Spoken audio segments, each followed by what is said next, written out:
1984 is about totalitarianism. A totalitarian government is one that tries to control every aspect of life. How people spend every minute of their time, even in private, who they can associate with, what they're allowed to say. A totalitarian government even tries to control what people think and what they believe. George Orwell wrote 1984 in the late 1940s. What he knew about totalitarianism was based on the Soviet Union and Nazi Germany. Those governments had come into being not that long before, and they weren't very well understood yet. What Orwell was trying to do with 1984 was to give his readers a clear picture of what life would be like if a free country like England were under totalitarian rule. 1984 takes place in London. The London in the book is a depressing place. There's never enough to eat, the food's disgusting, there aren't enough clothes or shoes or anything to go around, and the city is pretty dilapidated, except for these giant pyramid-shaped government buildings that rise above the landscape. There's some sort of war going on, though no one really understands what it's about. Rockets frequently explode in the streets and blow people to bits. The worst part is that the government is always watching everything people do. There are these posters of Big Brother, who's supposedly the leader of the government, that say, "Big Brother is watching you." There are thought police who have hidden cameras and microphones literally everywhere. The government can watch you in your home, through your TV screen, and you're not allowed to turn your TV off, ever. There are a lot of things you're not allowed to do in this society, and if you do them, the police might take you away and throw you into a forced labor camp. You're not allowed to have close friends. You're not allowed to be in love. You can't date or have sex with someone you like. You're basically supposed to save all your emotional energy for the party being the government. Then there are things you have to do. You have to watch the government programming on TV, most of its news, some of its exercises. You have to attend pep rallies, including this one called the 2 Minutes Hate. So it's hard to even have time to think your own thoughts, because they're constantly filling your head with propaganda. The main character of 1984 is Winston Smith. He's 39, he has a job in the government, and he lives this horrible, dreary existence without any friends or anyone in his life. At the beginning of the book, he starts writing a diary to talk about how much he hates life in his society, even though writing a diary is one of those things you'd be killed for doing if you were caught. The diary is his place for thinking about his society. It's a place where he tries to imagine if life could possibly be different from the way it is.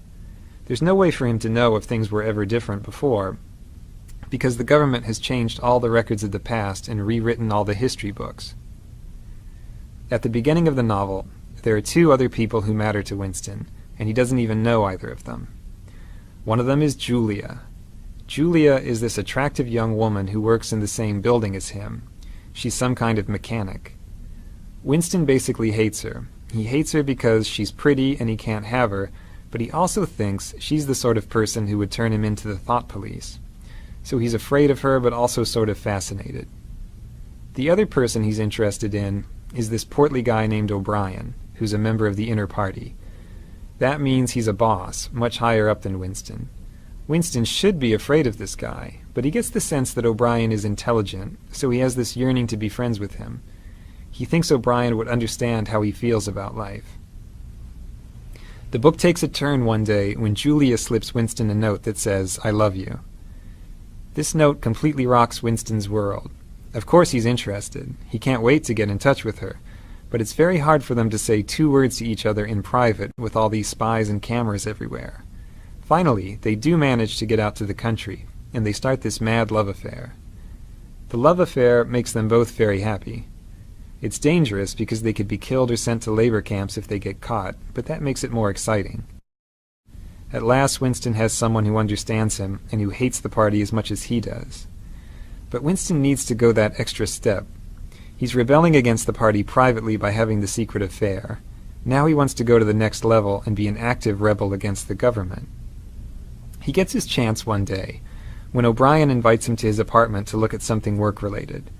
Winston takes a leap of faith and guesses that O'Brien must be part of the rebellion, because no one invites people over to their home. It just isn't done. So he and Julia go to O'Brien's house and confess that they want to be rebels, and O'Brien says, "Yes, I'm a rebel too," and we all read this book that explains why things are the way they are.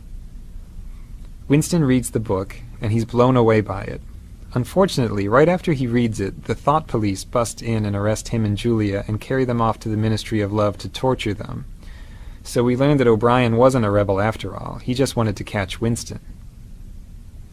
In the Ministry of Love, they torture Winston in all sorts of horrible ways. They break his bones in his teeth, they use electric shock, they starve him, and on and on. He tells them everything he knows, he confesses to everything they ask him, and he tells them everything he knows about Julia. After torturing him over and over, O'Brien finally tells Winston what it is that the government really wants. What they want is to have total power over the minds of people like Winston.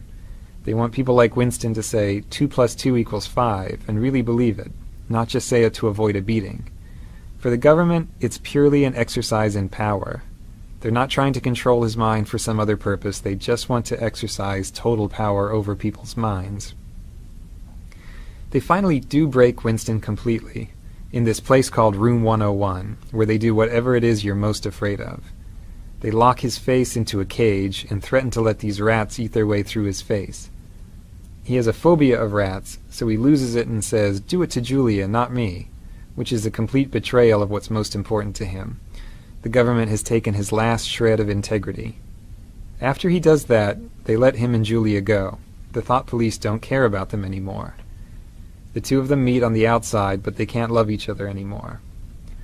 Winston and Julia are basically broken people after they get out.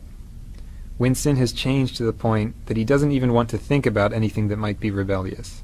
He just sits in a cafe listening to the news and smiling. The last words of the novel are, "He loved Big Brother."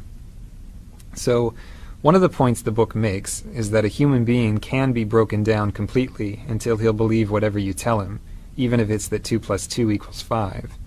At the same time, the book has a positive message, which is that it's really hard to get inside someone's head to that extent. The government has to go to incredible lengths to brainwash Winston successfully.